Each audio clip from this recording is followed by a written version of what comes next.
We heard about it from other artists. We've been doing art shows for a lot of years, and we heard about this show and decided to give it a try. Last year we tried it last year and liked it and came back this year.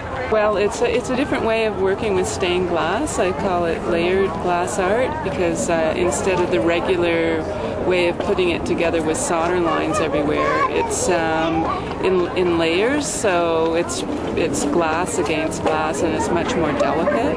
Plus I can incorporate found objects as well. This is a Yeti. We are 100% sure they are anti-vampire, anti-werewolf, anti-zombie. Barack Obama actually bought a Yeti and now he's president. John Lennon had a Yeti and formed the Beatles. Nikola Tesla also had a Yeti and now we have electricity. Yep. So think of the possibilities, guys. Think of the possibilities. Think of them. We're actually from a clothing company called Screaming Cloud, which we started very recently. And as you can see, we just sell Yetis and clouds that scream. And that's pretty much what it is. The main point was we wanted to start Yetis, they will make you happy forever. We wanted to start an apparel company. We just started about a week or two ago. We didn't have much time to get in production. So we made a bunch of these for promotional reasons. And we started this Screaming Cloud apparel. Sort of environmental concerns to some extent. Just like the, certainly with the fish, I'm sort of worried about what's happening in the environment and what's happening with declining fish stocks and that sort of thing. And I guess the idea was the whole idea of misanthropes, the idea that if animals knew what we were doing to the environment, what would they do about it? How would they defend themselves? So there was the idea of like creating these armored fish. And if you look at sort of deep sea fish, a lot of them are like that. They're very bony and they have these sort of sculptural plates on them.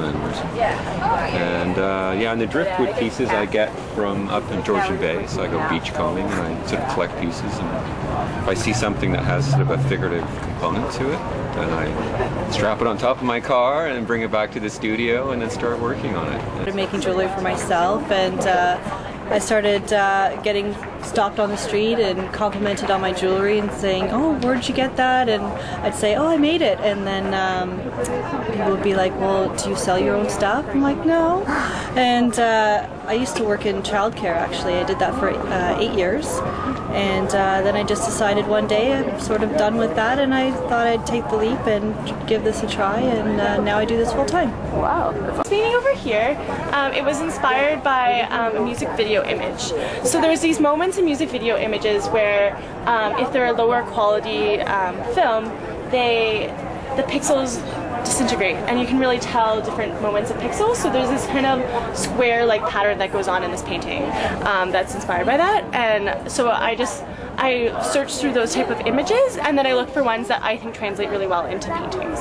There's been a lot of traffic, like a lot of people attend the sale, sales have been pretty good, but there's mostly been a lot of interest, which is a good thing, and I haven't shown my work a lot in Toronto, so it's been a great opportunity to do that. I use some Dama resin to be harder, and add colors and pigments and many things to paint that. But this is completely liquid.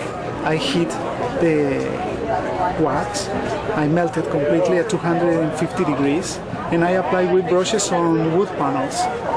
That's the reason for encaustic is apply different layers, solid colors, and scrapping and carve and apply a new layer.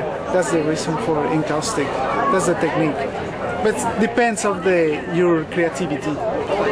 This is an old cigar form. I like to use old things, old wood, foundry pieces, forms, old boxes. This piece here is made in an old watchmaker's parts box. You can't find them in wood anymore. They now make them, of course, in cardboard. They're kind of ugly.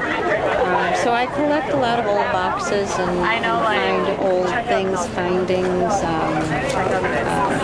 dials, all kinds of stuff.